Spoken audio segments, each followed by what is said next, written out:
ความรู้สึกเราเนี่ยมันมาจากตาหูจมูกลิ้นกายใจรูปรสกลิ่นเสียงความรู้สึกไปทั้งโลกมันก็ไปทั้งโลกนะความรู้สึกมาที่ธรรมะมันก็มาที่ธรรมะเป็นความเป็นจริงแล้วกับการเราเห็นบางคนเดินมาทำไมเขาดูเศร้าหมองจังเพราะเขามีทุกข์ไงเขาดูเศร้าหมองเขาดูหมดเรี่ยวหมดแรงเขาดูไม่กระปรี้กระเป๋าเขาคงกรรมไม่ดีที่ต้องทำในอดีตตัวเขาเองทำร้ายตัวเขาเองมันจะตามเข้ามาใช่ไหมคะแต่ก็โชคดีนะคะที่ว่า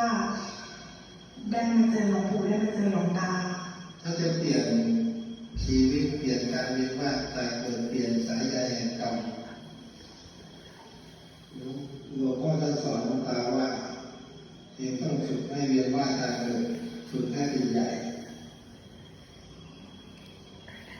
เพราะมันไม่ใช่ของใครไม่ใช่เป็นใหญ่ชาติเดียวแล้วก็หายไปเลยไม่ใช่ต้องเป็นใหญ่ทุกภพทุกชาติ